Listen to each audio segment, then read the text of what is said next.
네, 거룩하고 복된 주님의 날에 성전 예배에 또 이렇게 참석하신 우리 모든 성도님들을 진심으로 주님의 이름으로 환영하고 축복합니다. 우리 이 복된 날에 우리 하나님 앞에 예배하기 위해서 모인 우리 성도님들과 함께 인사 한번 합시다. 샬롬. 예, 하나님 평강이 함께 하시기를 바랍니다.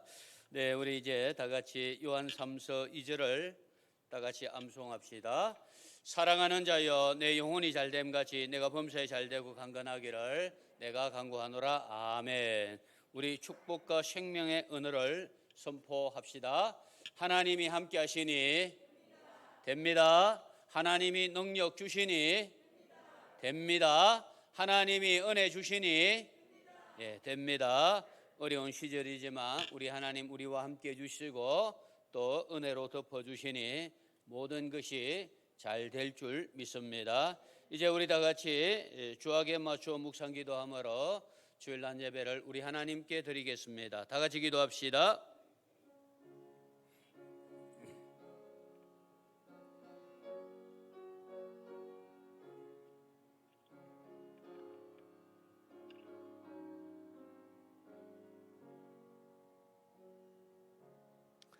여호와가 너를 항상 인도하여 메마른 곳에서도 내 영혼을 만족하게 하며 네 뼈를 견고하게 하리니 너는 물된 동산 같겠고 물이 끊어지지 아니하는 샘 같을 것이라. 아멘.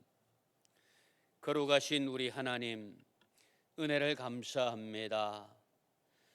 지난 한 주간 동안도 하나님의 은혜 가운데 살게 해 주셨다가 거룩하고 복된 주님의 날에 주의 성소에 나와 사랑하는 우리 성도들과 한 마음이 되어서 존귀하신 우리 하나님의 이름을 찬양하며 우리 하나님 앞에 예배하게 하여 주신 것을 감사를 드립니다. 이 시간도 하나님의 우솔초로 저희를 정결케 하셔서 우리 하나님께서 받으시기에 흠없는 심령이 되게 하여 주옵소서. 우리의 예배가 하나님 앞에 온전하게 드려지는 귀한 예배가 되게 하여 주옵소서. 예배 가운데 임재하시는 우리 하나님께서 사랑하는 성도들을 심령 가운데 놀라운 은혜로 덮어주시고 인도해 주옵소서. 예배 시종을 하나님께 의지하옵고 예수님 이름으로 기원하옵나이다. 아멘. 우리 고개 들어 찬양합시다.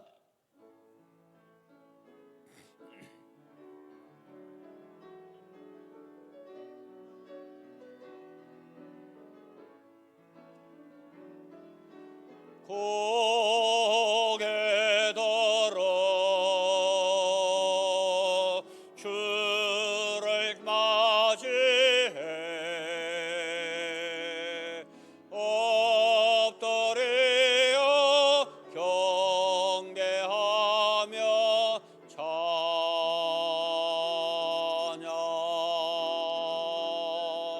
왕의 위엄을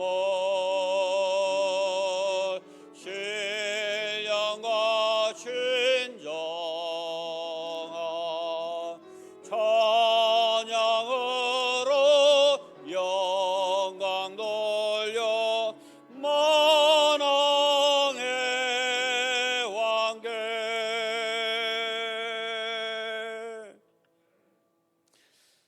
성시교독은 찬송가 뒤에 있는 교독문 제37번 시편 91편 말씀을 전과 같은 방법으로 교독합시다.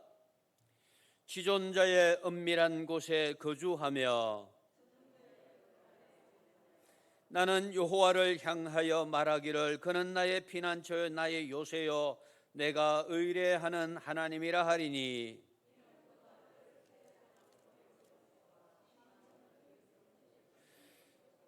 그가 너를 그의 깃으로 덮으시리니 네가 그의 날개 아래에 피하리로다. 천명이 네 왼쪽에서 만명이 네 오른쪽에서 엎드려지나 그가 너를 위하여 그의 천사들을 명령하사 하나님이 이르시되 그가 나를 사랑한저 내가 그를 건지리라. 그가 내 이름을 안저 내가 그를 높이리라. 아멘. 우리 다 함께 사도신경으로 신앙을 고백합시다. 나는 전능하신 아버지 하나님 천지의 창조주를 믿습니다. 나는 그의 유일하신 아들 우리 주 예수 그리스도를 믿습니다. 그는 성령으로 잉태되어 동정녀 마리아에게서 나시고 본디오 빌라도에게 고난을 받아 십자가에 못 박혀 죽으시고 장사되지 사흘 만에 죽은 자 가운데서 다시 살아나셨으며 하늘에 오르시어 전능하신 아버지 하나님 우편에 앉아 계시다가 거기로부터 살아있는 자와 죽은 자를 심판하려 오십니다. 나는 성령을 믿으며 거룩한 공교회와 성도의 교제와 죄를 용서받는 것과 몸의 부활과 영생을 믿습니다. 아멘. 찬송가 93장입니다.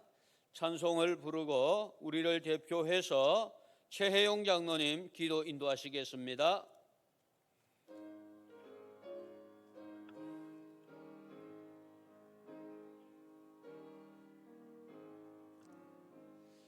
예수는 나의 힘이요 내 생명 되시네. 구주 예수 떠나 살면 죄 중에 빠지리. 눈물이 앞을 가리고 내 맘에 근심 쌓일 때 위로하고 힘주실 주 예수. 예수는 나의 힘이요 내 기쁨 되시네. 그 은혜를 간구하면 풍성히 받으리. 햇빛과 비를 주신 추수할 곡식 많도다. 귀한 열매 주시는 주 예수. 예수는 나의 힘이요 내 기쁨 되시네. 그 명령을 준행하여 널 충성하겠네. 주야로 보호하신 바른 길 가게 하시니 어지하고 따라갈 주 예수. 예수는 나의 힘이요 내 소망 되시네. 이 세상을 떠나갈 때 곧 영생 얻으리.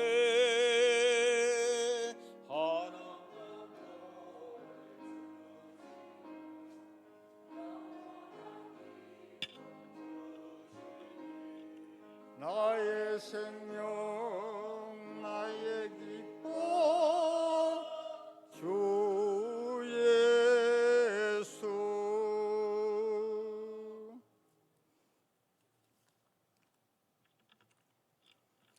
살아서 역사하시는 전능하신 하나님 아버지, 비천하고 우두는 저희들을 슬플 때나 괴로우고 힘들 때, 어둠의 깊은 늪을 헤맬 때 언제나 다가와 권능의 손으로 저를 붙들어 주시는 인자하신 주님, 이 시간 거룩하고 복된 주님 날을 기억하여 주님 전에 나와 머리 숙인 주님의 자녀들을 자비와 긍휼로 감싸 주사 사탄 마귀와 추악한 모든 것들로부터 보호하여 주실 것을 믿습니다.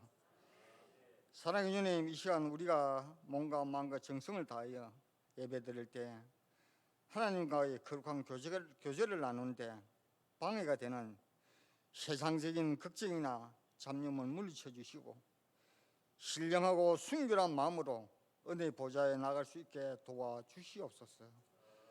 자비로우신 주님, 저희들이 혼란스러운 세상에 살면서 세상의 헛된 욕심과 끝없는 욕망 때문에 아주 작은 사소한 일에 눈이 어두워져서 허둥대며 살다가 내 자신의 심령의 굶주림을 미처 깨닫지 못하고 살아왔던 참으로 어리석은 저희들입니다.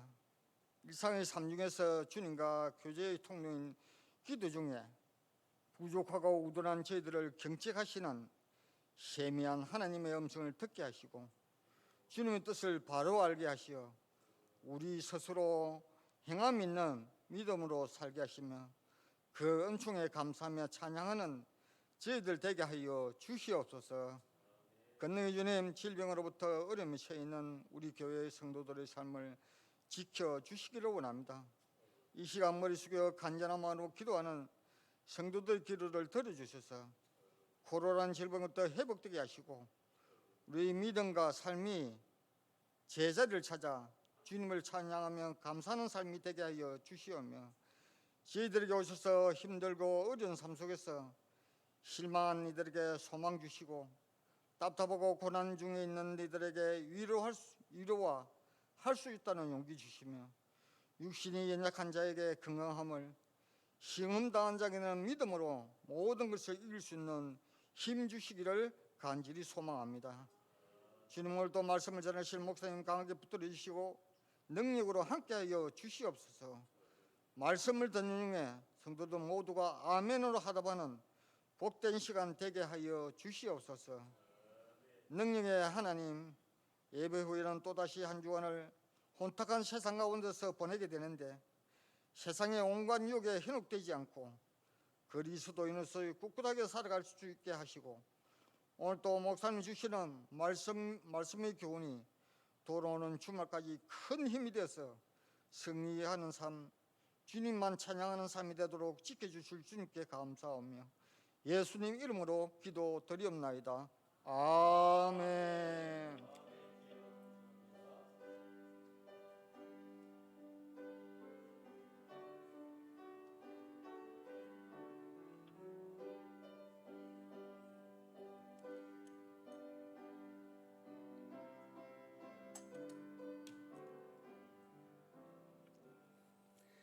하나님 말씀을 봉독합시다. 하나님의 말씀은 신약 성경 고린도후서 1장입니다.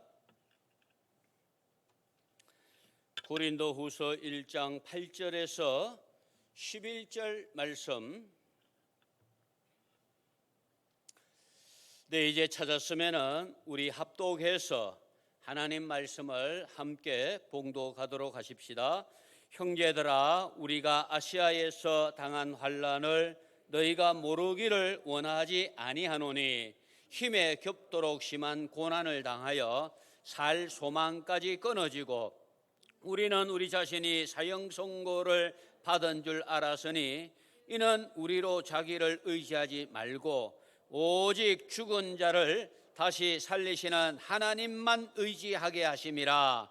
그가 이같이 큰 사망에서 우리를 건지셨고 또 건지실 것이며 이후에도 건지시기를 그에게 바라노라.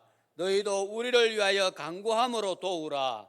이는 우리가 많은 사람의 기도로 얻은 은사로 말미암아 많은 사람이 우리를 위하여 감사하게 하려 함이라. 아멘.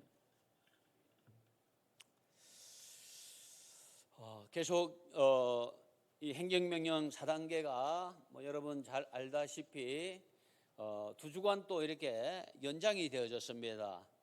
아마 계속해서 연장이 되지 않겠냐 그렇게 짐작이 가집니다. 이런 어려운 가운데서도 불편하지만 우리는 하나님 앞에 예배를 중단할 수 없습니다. 그래서 이제 찾아낸 방법이 1부, 2부 또 나중에 어떻게 될지 모르겠습니다만 어쨌든 우리 성도들이 좀 불편하지만 하나님 앞에 형편과 사정에 맞추어서 나와서 예배드리는 이 일을 계속해서 감당합니다.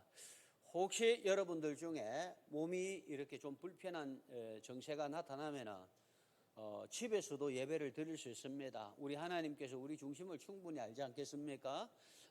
그렇게 유튜브를 통해서 지금 오늘 인터넷이 어떻게 되는지 잘 모르겠는데요. 인터넷이 끊어지지 않으면 유튜브 방송 계속 이렇게 나가게 되어집니다. 우리 교인들 가운데서 몸이 연약한 성도들은 또 출타 중에 있는 성도들은 자신이 가지고 있는 휴대폰이라든지 또 컴퓨터를 통해서 예배를 드린다는 이야기들을 제가 가끔 듣곤 이렇게 합니다. 한 사람이라도 이렇게 인터넷 유튜브를 통해서 예배를 드린다는 것이 또 우리 교회의 입장에서는 얼마나 큰 감사의 제목입니까? 혹시 좀 부족한 부분들이 있으면은 불편한 부분들이 있으면은 말씀해 주십시오. 그러면은 또 교회에서는 최선을 다해서 한 사람이라도 예배 드리는데 불편함이 없도록 최선을 다하도록 하겠습니다. 특별히 일부 예배에 참여하시는 우리 성도님들, 1구역, 2구역에 속해 있는 우리 성도님들이 사실 10시 예배에 참석하려면 굉장히 많이 서둘러야 되고 불편할 겁니다. 그래도 하나님께서 불편한 가운데서도 예배 나온 여러분들을 굉장히 귀하게 여겨주시고 더 큰 사랑으로 함께 해주실 줄 믿습니다. 기도 외에 대책이 없습니다. 특별히 여러분 공사간에 이 어려움의 문제가 속히 해결이 되어지도록 기도해 주시기를 바라고, 우리도 영국이나 미국과 같이 위드 코로나와 함께 같이 간다. 이게 이제 중증 환자들을 중심으로 이제 치료를 하고 방역은 계속한답니다. 그렇게 되려면은 우리 국민 한 50-60% 이상이 2차 접종을 다 마쳐야 됩니다. 지금 우리 현실이 백신을 제대로 수급이 되지 아니함으로 인하여서 어려운 문제들이 많이 있는 거 여러분 알고 있습니다. 특별히 우리 기독 성도들은 우리나라에서 최고의 애국자들입니다. 이 어려운 문제들 불평하고 원망할 것이 아니라 하나님 앞에 기도함으로 이 문제들이 순적하게 잘 진행이 되지도록 위해서 기도해 주시고, 우리 각 교회들마다 어려움 없이 예배를 드리고 또 전도의 현장이 열려지고 또 선교 지역에서 어려운 형편 가운데서도 선교 사역을 감당하는 우리 선교사님들의 사역에도 불편함이 없도록 하나님 도와달라고 기도해 주시기를 바랍니다. 우리 조장로님 위해서 여러분 계속 기도해 주시는 거 우리 박군사님들 감사하게 생각하고 있습니다. 계속해서 기도해 주시고, 김천석 장로님은 또 이렇게 자녀집에 가서 요양 중에 있다고 하니 또 기도해 주시기를 바라고요. 병원에 입원 치료 중에 있는 이만순 집사님 또 차병혜 집사님 위해서도 기도해 주시면 감사하겠고, 우리 성도들 가운데 몸이 연약한 성도들이 많이 있습니다. 우리 장로님 기도한 것 같이요. 특별히 우리 연약한 성도들 위해서 늘 관심을 가지고 기도해 주시기를 바랍니다. 이 시간에는 우리 호산나 찬양대에서 준비한 중창으로 우리 하나님께 영광을 돌립니다.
아멘. 할렐루야.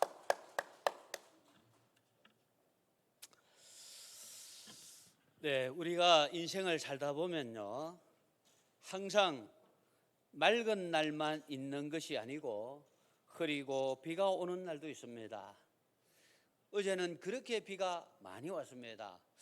저는 정확하게는 얼마만큼 비가 왔는지 모르겠지만요, 제가 사는 동안에 한꺼번에 그렇게 비가 많이 오는 것을 참 오랜만에 그렇게 경험을 한 것 같습니다. 얼마나 비가 한꺼번에 많이 쏟아지는지요. 제 방에 여간이 비가 와도 비가 새든지 물이 들어오지 않았는데요. 뭐 바닥에서 물이 그냥 막 올라오는 거예요. 이게 도대체 비가 얼마나 와서 얼마나 많은 물이 쏟아져 내리면은 이 물이 감당이 안 되져 가지고 이제는 방으로 지금 물이 들어오는 거예요. 그리고 여간해 가지고는 위에서 비가 떨어지는 일이 거의 없었는데 얼마나 비가 많이 왔으면은 비가 그냥 새서 그렇게 떨어질까, 도대체 비가 얼마만큼 왔을까 참 걱정이 많이 되었습니다. 우리 삶이 그렇습니다, 여러분. 오늘 아침에 보십시오. 햇빛이 쨍쨍쨍입니다. 도리어 이게 날이 더워가지고 우리 성도들 오늘 혹시 또 주의 재단에 올라오는데 어려움이 없겠나, 예배 드리는데 어려움이 없겠나, 그런 걱정이 되어질 만큼 날이 또 이렇게 아주 맑은 날이 되어버렸습니다. 흐린 날이 있으면 반드시 맑은 날도 있습니다. 밝은 날도 있습니다. 희망의 끈을 놓으면 안 된다 이 말입니다. 우리들은 절망할 수 있지만 다시 일어나야 됩니다. 실패는 있어도 포기해서는 안 된다는 말이 있습니다. 케고르라고 하는 우리 기독 철학자가 절망은 죽음에 이르는 병이라고 그렇게 말했습니다. 암이나 에이즈나 코로나19 같은 병이 죽음에 이르는 병이 아니라 절망이라고 하는 병이 죽음에 이르는 병이라는 거예요. 사탄은 끊임없이 사람들을 절망 가운데로 몰아넣습니다. 믿음의 성도라 할지라도 절망 가운데로 몰아넣는 것을 우리가 알아야 됩니다. 그러나 하나님의 자녀된 우리 성도들은 결코 절망해서는 안 된다는 것입니다. 바울은 오늘 본문 말씀 가운데 8절과 9절 상반절에 이렇게 고백합니다. 형제들아, 우리가 아시아에서 당한 환난을 너희가 모르기를 원하지 아니하노니 힘에 겹도록 심한 고난을 당하여 살 소망까지 끊어지고 우리는 우리 자신이 사형 선고를 받은 줄 알았으니. 자, 이 말씀만을 가지고는 바울이 아시아에서 구체적으로 어떤 고난을, 어떤 환난을 얼마만큼 심하게 당했는지 알 수 없지만 그 고난과 환난이 얼마나 심했는지 살 소망까지 끊어지고 이제 죽는구나 하는 사형 선고를 받은 것 같았다고 그렇게 고백하고 있습니다.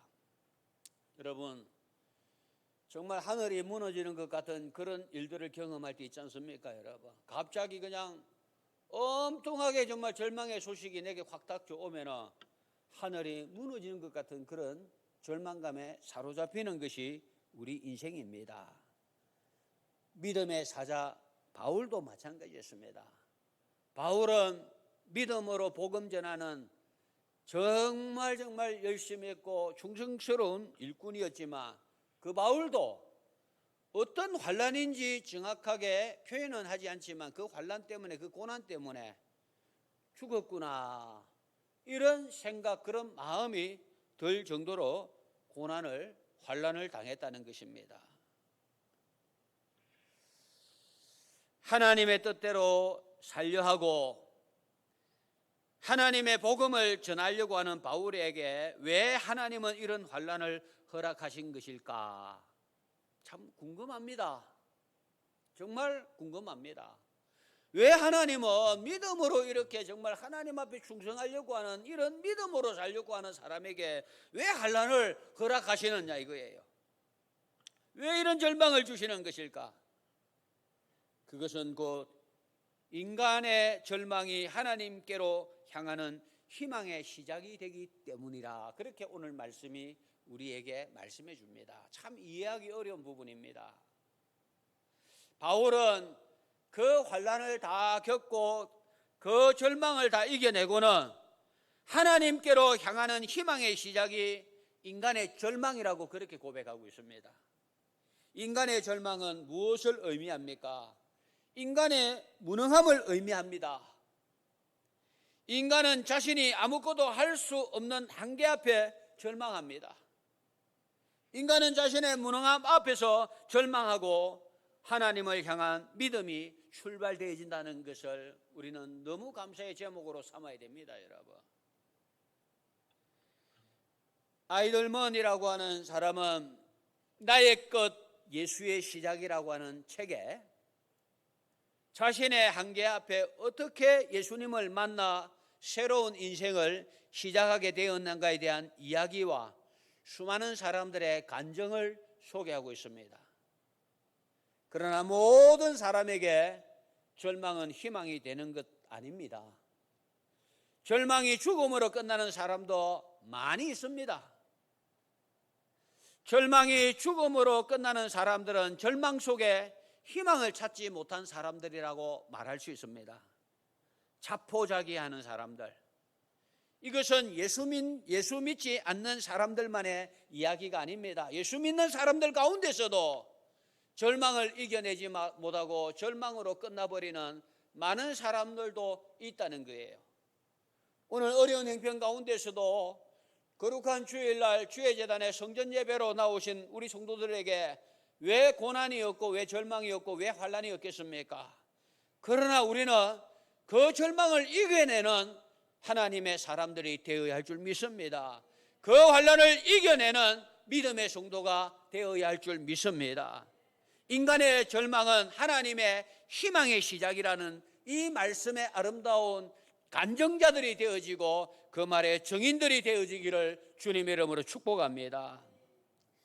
예수 믿는다고 할지라도 절망 속에서 하나님을 향한 시선을 고정하지 아니하면은 절망이 죽음으로 끝날 수도 있습니다. 그러면 어떻게 하면은 절망을 희망의 시작으로 바꿀 수 있냐 이거예요. 두 가지만 말씀드립니다. 첫째는 절망의 현실을 있는 그대로 인정하고 받아들일 줄 알아야 됩니다, 여러분. 절망적인 상황을 인정한다는 것은 자신의 한계를 인정하는 거예요. 자신의 무능함을 인정하는 것입니다. 지금 사도 바울은 자신이 아시아에서 당한 환난을 고린도 교회 성도들에게 그대로 알리고 있습니다. 우리 목사들에게는요, 목사들의 철칙과 같은 것이 하나 있습니다. 목사의 약한 부분을 절대 교인들에게 보이지 말라. 이 지도자들이요, 왜 자기의 잘못을 잘 인정하지 아니하느냐? 사실 쉽게 말해서 우리나라 대통령이 지금 여러 가지 정책들에 대해서 자신의 실수, 자신의 잘못한 거, 부족한 거, 잘못한 것을 백성들 앞에 그대로 시인하면 백성들이 뭐 어쩌겠습니까, 여러분? 우리 손으로 뽑은 대통령인데 뭐 어떻게 하겠습니까, 여러분? 대통령도 자기 나름대로 최선을 다하려고 했는데 이 여러 가지 행정과 사정으로 인하여서 그 정책이 잘 진행이 되어지지 아니함으로 인하여서 우리가 참 이런 어려움을 당하고 이런 고난을 당한다고 뭐 그렇게 어떻게 하겠습니까, 여러분? 그런데 자기 잘못을 인정하지 아니하는 거예요. 자기 잘못을 백성들 앞에 사과하지 않는 거예요. 이것 때문에 우리 국민들이 화가 나는 거예요, 지금. 우리 대한민국 국민들처럼 착한 사람들이, 착한 국민들이 어디 있습니까, 여러분? 저는 우리 대한민국 국민들 같이 세계적으로 착하고 선한 국민은 별로 없다고 생각합니다, 여러분. 잘못했다고 인정하면 거의 다 용납하고 이해하고 받아들이려고 하는 그런 심성을 우리 국민들이 가지고 있는 아름다운 장점이 있는 나라입니다, 여러분. 그런데 그걸 잘 못하는 거예요. 정치인들이 잘못했으면 잘못했다고 그냥 사과하면은 참 좋겠는데 그게 안 되는가 봐요. 그래서 우리 목회자들도 목사들도 절대 교인들 앞에 잘못했다는 말 잘 안 합니다, 여러분. 사람이기 때문에 실수도 할 수 있잖아요. 아무리 목사라도 여러분. 그런데 생각해 보니까 내가 잘하려고 했지만은 연약한 인간이기 때문에 본의 아닌 실수를 했을 때에 목사가 교인들 앞에 내가 잘못했습니다. 내가 참 실수를 했습니다. 라고 한다면은 교인들이 어떻게 하겠습니까, 여러분? 그래, 우리 목사님도 연약한 부분이 있는 인간인데 저런 연약함이 있기 때문에 우리가 힘써 목사님의 목회를 도와주고 협력해주고 그렇게 해야 되겠지 않겠냐. 만약 그런 마음을 갖지 아니하고 좀 이상한 마음을 가진다면 그 교인은 좀 이상한 교인이겠죠.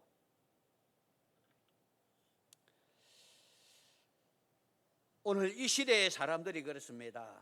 자신의 무능함을 인정한다는 것, 이것은 자기 목에 칼을 갖다 대는 것 같이 생각합니다. 지금 사도 바울은 자신이 아시아에서 당한 환난을 고린도 교인들에게 그대로 알리고 있습니다.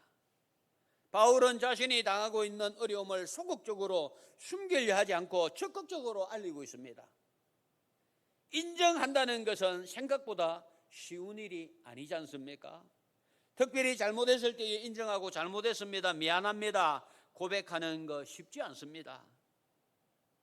요즘 미안합니다, 죄송합니다라는 말을 듣기가 참 힘듭니다. 이 시대에 미안합니다가 사라진 원인은 미안하다고 말하면 마치 내가 죄인이라는 것을 인정하는 것과 같아서 이게 사회적인 풍토가 되어버렸습니다. 얼마 전에 아파트 입주민에게 폭행과 협박을 당해 극단적인 선택을 한 경비원 이야기가 이슈가 됐습니다. 아파트 입주민은 경비원을 협박한 명확한 근거가 있음에도 그 혐의를 인정하지 않습니다. 미안합니다, 내가 잘못했습니다 라고 말하면 어떻게 하겠습니까, 여러분? 그런데 자기는 잘못한 것이 아니라는 거예요, 여러분. 아무리 자신들이 아파트 관리비를 모아가지고 월급을 주는 경비원이라 할지 관리하는 사람이라 할지라도 해서는 안 될 일이 있단 말이에요, 여러분. 이 TV 화면을 통해서 나타나는데 사람이 어떻게 저럴 수가 있나? 돈 좀 있다고 좋은 아파트에 산다고 어떻게 저럴 수가 있나? 그런 분개하는 마음들이 우리 모든 국민들에게 막 일어난 거예요. 그래서 국민 청원이 막 올라가는 거예요. 저런 사람은 극형으로 다스려야 된다고 막. 얼마나 화가 났으면 여러분.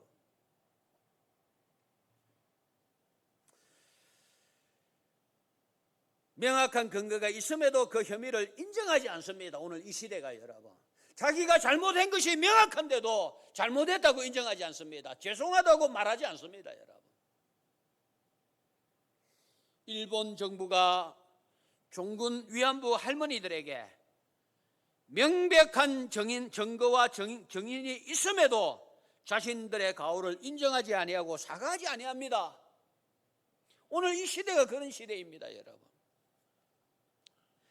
사람들이 의사로부터 불치병이라고 하는 진단을 받을 때에 그 반응이 다양하게 나타난답니다. 거짓말하지 말라고 하는 사람도 있고 잘못된 진단한 것이 아니냐고 따지는 사람도 있고 그대로 받아들이는 사람도 있답니다. 한 가지 중요한 사실은 끝까지 그 병을 거부하고 인정하지 아니한 사람들은 결국은 다 빨리 죽더라는 거예요, 여러분. 제가 제 아버님이 마지막 암 선고를 받았습니다. 그래서 우리 가족 자녀들과 가족들은 아버지에게 이 사실을 알리지 말자.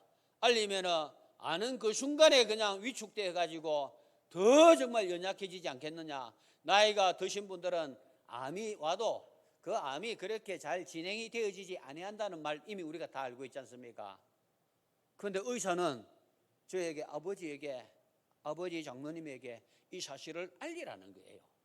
알리면서 자신의 생을 정리할 수 있는 시간을 줘야 된다는 거예요. 그렇지, 이것 때문에 가족들이 참 곤란했습니다.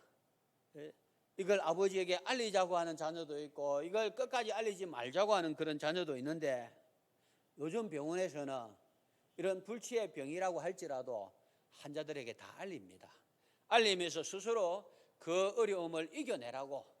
어차피 우리 인생은 한 번은 다 죽는 인생인데 그 아름다운 정리를 잘 하라고 그렇게 알려주는 그런 형편이랍니다. 우리가 인정할 것은 인정하고 고백할 것은 정직하게 고백할 때에 해결 방법이 나타난다는 거예요. 절망한 상황을 맞이했다면 그 자체를 인정하고 그 절망의 문제를 혼자만 끙끙 앓지 말고 그 어려운 문제를 목사에게 말하고 성도들과 함께 나누어서 기도해달라고 부탁할 줄 알아야 됩니다, 여러분. 그게 여러분 목사가 해야 될 일이고 성도들이 해야 될 일이지 않습니까? 우리 교인들은 제가 보니까 어려운 일 생기면 쉬쉬해요. 말 안 하려고 해요. 뭐 때문에 말하지 아니합니까, 여러분? 목사가 무슨 필요가 있습니까, 여러분? 그 어려운 순간에도 정말 믿음이 여러분 어려움 당해보면 믿음이 흔들리잖아요. 아무리 믿음 좋은 사람도 정말 어려운 사형선고와 같은 이 어려움을 만나게 되어지면 그 믿음이 흔들흔들거립니다, 여러분. 그러면 목사가 그를 위로해주고 말씀으로 권면하고 그 믿음의 아름다움을 유지해 갈 수 있도록 도와주는 역할을 목사가 해야 되잖아요, 여러분. 우리 교인들이 뭡니까? 성도의 교제는 복음 전도 말씀 전파만큼이나 중요한 것이 성도의 교제입니다, 여러분. 이 교회에 삼지표가 있습니다. 이 교회에 삼각다리가 있는데 그 삼각다리 중에 하나가 성도의 교제입니다, 여러분. 여러분 성도들과 잘 지내시기를 바랍니다, 여러분. 여러분들의 믿음의 증거가 성도의 교제를 통해서 나타나야 된다는 거예요, 여러분. 믿음은 좋은데 신앙은 좋은데 성도들과 그냥 등을 지고 성도들과 관계가 좋지 않으면 그 믿음 좋은 게 아니에요, 여러분. 그 어려운 거 내가 정말 때로는 가슴 아파하면서도 눈물 짓는 안타까움이 있지만 하나님 의지하면서 하나님 기뻐하시는 그것 바라보면서 그 성도를 품어주고 그 성도를 용납하고 하는 그것이 하나님 보시기에 아름다운 믿음인 줄을 믿으시기를 바랍니다, 여러분. 우리 성도들을 가리켜서 불신자들은, 세상 사람들은 돌덩어리같이 단단한 결 속의 공동체라고 그렇게 이야기합니다. 우리 연결 마을 주민들이 우리 교회 성도들을 볼 때에 그렇게 봐야지 그게 정상이라 이거예요. 여러분 밖에서 성도들과 무슨 문제가 있으면 교회 안에서 해결하시기를 바랍니다, 여러분. 그게 믿음의 성도예요. 교회 안에 신앙의 문제를 세상 가운데 나가서 막 떠버립니다. 그게 결국은 하나님 앞에 영광을 가리게 되는 거예요, 여러분. 믿음의 성도가 도무지 정말 아름다운 교제를 할 수 없을 형편이 되지면 그때 목사를 찾아오고 장로님을 찾아오고 교회의 지도자를 찾아와서 목사님 내가 정말 믿음의 아름다운 삶을 살고 싶은데 이런 불편한 부분들이 있는데 이거 어떻게 해야 됩니까? 그때의 상담이 필요한 거예요, 여러분. 그걸 자기 생각대로 자기 방법대로 그냥 막 화가 나가지고 세상에 나가서 그 뭐 성도의 관계를 발설해버리고 이야기해버리고 이러면 결국은요 내 얼굴에 춤을 받는 것보다도 더한 하나님의 영광을 그냥 땅에 떨어뜨리는 것과 똑같은 거예요. 왜 제가 이 말씀을 드립니까? 성도의 교제, 여러분들의 어려운 부분이 있으면 그 어려운 부분을 함께 기도하고 함께 격려하고 함께 정말 그 어려움을 해결해 나가려고 하나님 앞에 함께 기도하는 이런 모양이 되어져야 된다 이거예요. 그게 성도의 교제입니다, 여러분. 그런데 정말 하나님이 그걸 기뻐하신다면 내가 그냥 성도들과 등을 지고 성도들을 그냥 막 볼 때에 불편하게 보고 주의 종을 볼 때에 불편한 마음을 가지고 보고 그게 하나님의 기쁨이 된다면 그렇게 살아도 되지만 그거 아니잖아요, 여러분. 자, 아무튼 우리의 절망적인 상황을 그대로 받아들여야 된다는 거. 그래 그 절망적인 상황을 가지고 하나님 앞에 나가야 된다는 거. 하나님 나는 이렇게 부족합니다. 여러분 목사가 똥꼬집만 부리는 것보다도 아이고 내가 정말 생각해 보니까 정말 내가 잘못했네요. 그렇게 자기 자신의 잘못을 인정하고 수긍할 때에 여러분들은 아이고 목사님 그럴 수 있지. 목사님도 잘하려고. 저는 어느 날부터 그런 마음을 하나님께서 주셔서 너무 감사해요. 저희 집 사람의 장점이요, 저희 집 사람은 미운 사람이 아무도 없다는 거예요. 그래서 제가 거짓말하지 마라. 예? 사람이 어떻게 그럴 수 있나? 당신 대놓고 욕하는 교인들도 있잖나. 내가 다 알고 있는데. 당신 대놓고 욕하는 사람도 있는데 그 사람이 왜 안 미워? 안 밉다는 거예요. 저는 진짜 마누라를 잘 만난 사람입니다. 정말 하나님의 축복 가운데 큰 축복을 제가 받은 사람입니다. 전도사 생활할 때도요, 교인들이요, 저는 약간 이런 젖볼 때가 있거든요. 저 고집이 있거든요. 제 주장이 좀 강하거든요. 옛날에는 굉장했습니다, 여러분. 여러분, 저를 좀 불쌍하게 생각하십시오, 여러분. 좀 아이고 우리 목사님, 저 목사라고 목회하면서 목회 경험이 쌓아가면서 저렇게 참구나, 좀 불쌍하잖아요, 여러분. 옛날에는요 참을 줄 몰랐습니다. FM이에요. 그냥 고지고 때로예요. 그래서 직선적인 말도 많이 하고, 여러분. 예? 그냥 부딪히기도 많이 하고, 여러분. 내가 목사인데, 내가 교육자인데 얼마나 강했는지 모릅니다, 여러분. 그런데 그게 하나님 기뻐하는 것이 아니더라고요, 여러분. 그게 기뻐하는 게 아니더라고요. 그런데 그게 잘 변화가 됩니까, 여러분? 하나님 앞에 기도하는 거예요. 하나님, 우리 집사람처럼 정말 아무도 미운 사람이 없는 마음을 하나님 허락해 달라고. 그게 하나님이 그런 마음을 주셔야 돼요.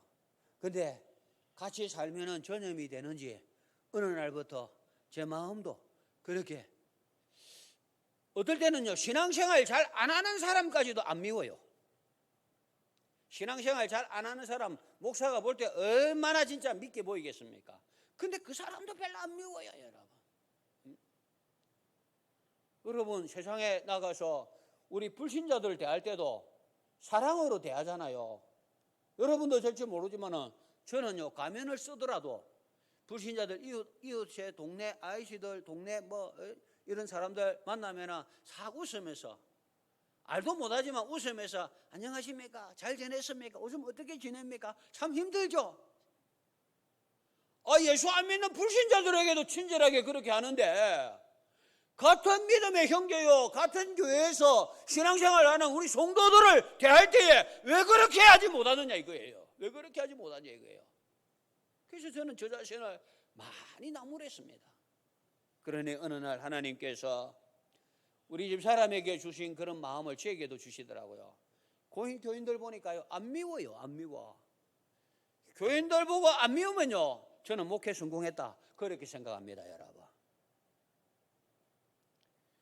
교회도 보면은 얼마나 미워가지고 목사가 교인을 고발하고 교인이 목사를 고발하는 이런 정말 참 어처구니 없는 일들이 오늘 이 시대의 교회에 일어나고 있는 현실입니다, 여러분. 여러분, 하나님께 맡기고 하나님 주신 말씀대로 순종하는 저와 우리 모든 성도들이 되시기를 주님 이름으로 축복합니다. 그리고 두 번째는요, 절망을 희망의 시작으로 만들기 위해서는 오직 하나님만 의지해야 됩니다. 9절 말씀에 우리는 우리 자신이 사형 선고를 받은 줄 알았으니 이는 우리로 자기를 의지하지 말고 오직 죽은 자를 다시 살리시는 하나님만 의지하게 하심이라. 바울은 살 소망을 잃어버리고 나는 사형 선고를 받았다 그런 생각이 들었습니다. 그때에 하나님께 고민하여 기도했다는 것입니다. 이 말씀은요. 기도하는 가운데 바울은 하나님께서 왜 이렇게까지 하시는지를 깨닫게 되어졌다는 거예요.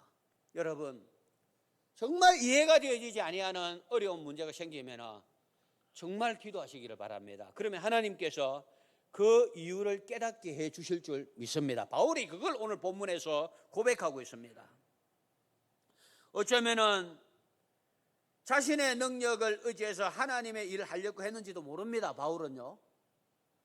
그런 그에게 하나님께서는 절망적인 상황을 주심으로 하나님만을 의지해야 함을 일깨워 주셨다는 거예요. 그렇습니다. 하나님께서 우리에게 절망을 경험하게 하시는 것은 하나님만을 의지하라고 하는 사인입니다. 여러분들에게 힘들고 어려운 문제가 있습니까? 하나님의 사인인 줄 알아야 됩니다.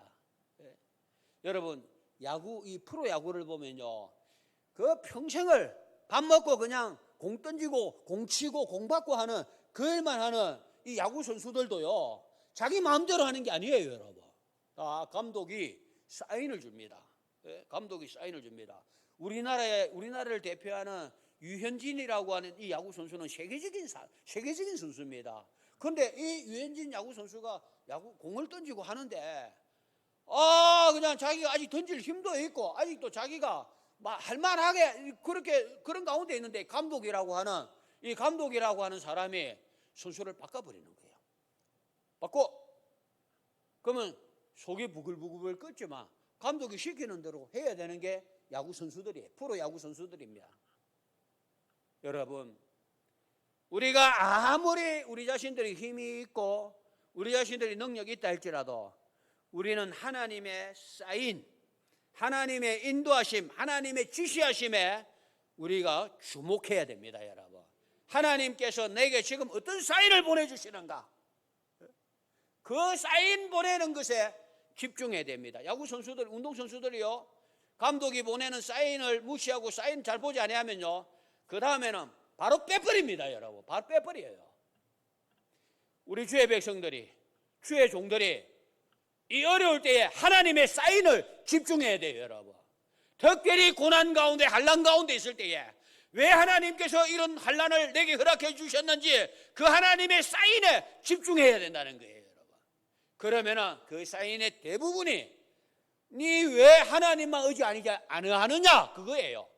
니 왜 하나님만을 의지하지 않고 니 힘으로 하려고 하냐, 왜 니 힘 갖고 니 경험 가지고 니 지식 가지고 목회하려고 하느냐. 니 맛 좀 봐라. 하나님의 사인을 집중하도록 하기 위해서 우리에게 환난을 주신다. 여러분, 쉽잖아요. 내가 왜 이런 어려움을 당해야 되는가, 왜 이런 고난을 당해야 되는가, 다른 것 아닙니다. 우리 하나님의 사인이에요. 무슨 사인입니까? 하나님만 집중하라, 하나님만 의지하라, 하나님만 바라봐라고 하는 그 하나님의 사인인 것을 우리가 알아야 됩니다. 우리는 연약한 인생이라 생각지 못한 환난이나 육신의 질병이나 어려움이 닥치면 순간적으로 절망할 수밖에 없습니다. 하지만 우리는 절망을 절망으로 끝내는 것이 아니라 절망의 순간에서 하나님을 바라봐야 되는 거예요. 내가 하나님만 바라보도록 하나님께서 나에게 마치 사형선고와 같은 이런 어려움을 하나님 내게 주셨구나. 이것이 사도 바울, 우리 믿음의 대선배인 사도 바울의 고백입니다. 여러분, 그래서 바울은 고백합니다. 그가 이같이 큰 사망에서 우리를 건지셨고 또 건지실 것이며 이후에도 건지시기를 그에게 바라노라. 지난날도 지금도 앞으로도 하나님만 의지하고 나가면 하나님이 책임지시고 건지시고 지도하시고 인도하신다는 말씀입니다. 여러분, 이제 말씀을 정리합니다. 우리는 내가 아무것도 할 수 없다고 절망하는 그 순간이 하나님께서 일하시는 때라는 사실을 알아야 됩니다. 나는 할 수 없지만 하나님 할 수 있다, 이겁니다. 여러분, 시편 31편 24절에 저는 넘어지나 아주 엎드려지지 아니함은 여호와께서 손으로 붙드심이로다. 우리 하나님, 우리가 감당하지 못할 시험은 허락하지 아니하신다고 약속해 주셨지 않습니까? 여러분, 사랑하는 성도 여러분, 혹시 절망 가운데 계시는 분이 계십니까? 그 절망을 숨기려고 하지 말고 인정하십시오.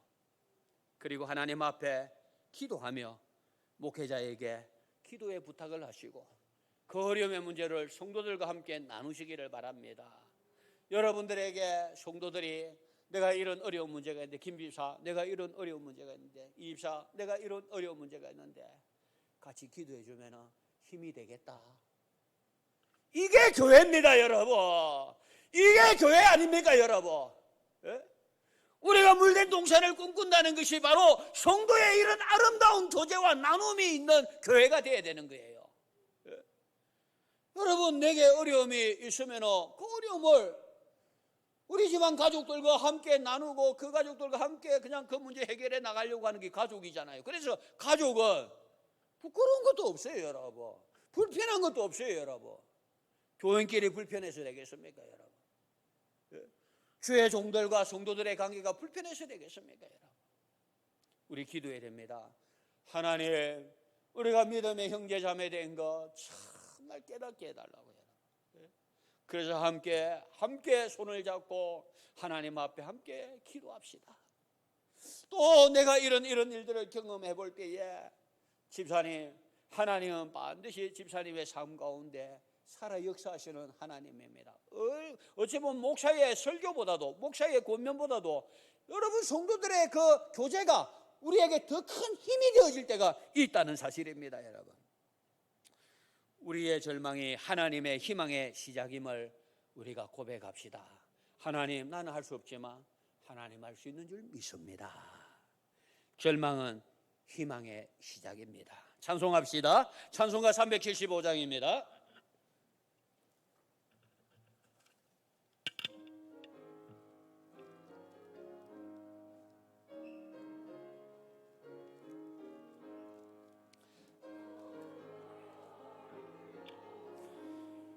주여 인도하소서. 어디 가야 좋을지 나를 인도하소서. 어디 가야 좋을지 나를 인도. 아이같이 어리니 아이같이 어리니 나를 도와주소서. 힘도 없고 약하니 나를 도와주소서.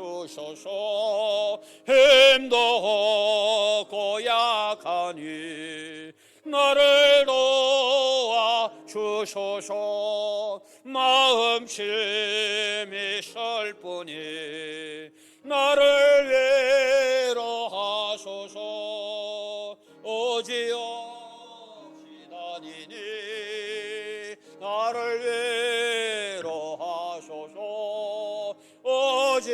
오지없이 다니니 나를 위로하소서.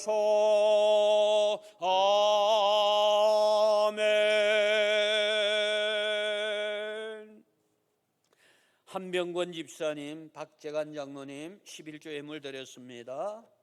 강혜자 집사님, 박재관 장로님, 양준호 성도님, 이상철 목사, 수공강 집사님, 한병권 집사님, 강대창 김영미 성도님, 황인호 성도님, 강한나 성도님, 김기춘 성도님 범사에 감사하여 예물 드렸습니다. 최명순 권사님, 박재관 장로님 성교 헌금 드렸고요. 최명순 권사님 전도 헌금 드렸습니다. 기도합시다. 하나님 감사합니다. 어찌할 곳 없고 아이같이 무지하지만 하나님이 우리를 인도하여 주심으로 하나님 우리의 삶을 통해서 하나님의 영광이 나타나고 드러나게 될 줄 믿습니다. 절망은 하나님의 시작이라고 오늘도 말씀을 우리에게 허락해 주신 것을 감사드립니다. 절망을 인정하며 절망 가운데 하나님만을 의지하는 우리 성도들을 통해서 물이 포도주가 되는 귀한 역사를 경험하는 우리 남양교회 모든 성도들 되게 하여 주시옵소서. 참 어려운 시절을 우리가 만났지만 좌절하지 아니하고 이 어려운 가운데서도 우리를 지키시고 인도하시는 그 하나님 의지하고 나아가는 주의 성도들을 통해서 하나님의 살아계심이 증거되게 될 줄 믿습니다. 이 시간도 귀한 예물로 하나님께 영광 돌립니다. 우리 하나님 모든 예물의 제목대로 하나님께서 받으시고 하나님의 귀한 축복의 역사로 함께하여 주시옵소서. 하나님의 말씀에 기록된 것과 같은 아름다운 열매들로 하나님 풍성하게 하여 주시옵소서. 이 예물이 사용되어질 때마다 오병이어의 기적의 예물이 되게 하여 주옵소서. 우리 성도들 참으로 하나님 앞에 예물 드리는 이 일에도 우리가 최선을 다하고 싶지만 여러 가지 행편과 사정들로 인하여서 우리 심령의 예물 만드리는 성도들도 있사오니 주님 긍휼히 여겨 주시옵소서. 마음껏 하나님 앞에 드리고도 남음 있는 축복의 삶들을 감당하게 하여 주시옵소서.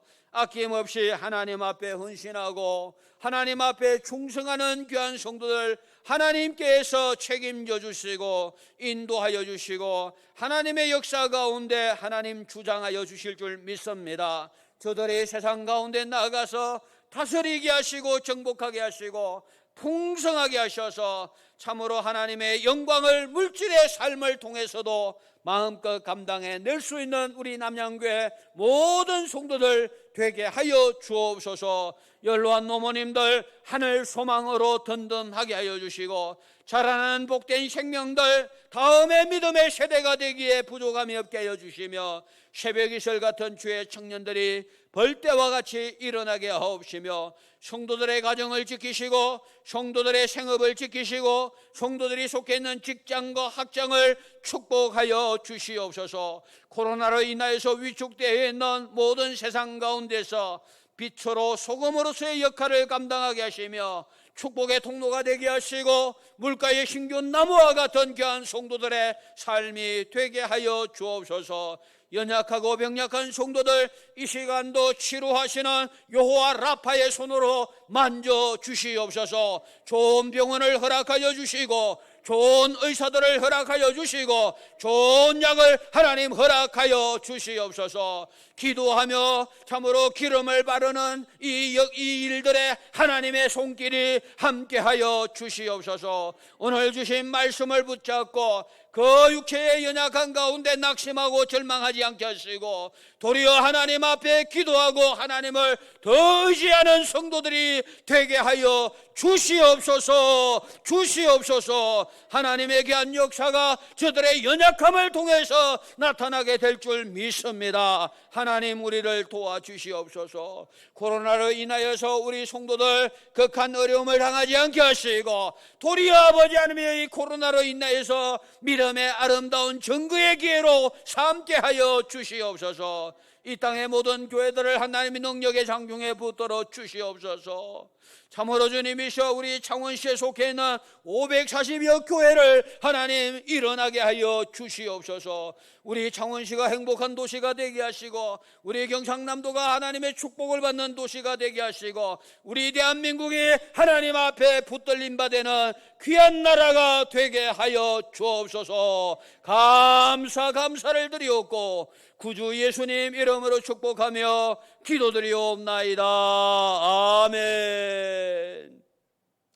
지금은 우리 구주 예수 그리스도의 은혜와 하나님 아버지의 만거가신 사랑하심과 우리 연약함을 친히 도우시는 성령님의 교통하심이 머리 숙인 주의 백성들 심령위회와 기도의 제목들 위회와 가정과 생업위회와 물된 동산 남양교회와 이 땅의 모든 교회들과 이 나라 이 민족 위에 세계 열방 가운데 영원토록 함께 있을지어다.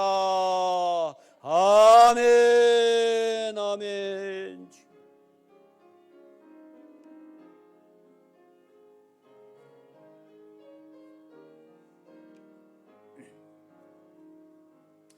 네, 우리 축복합시다.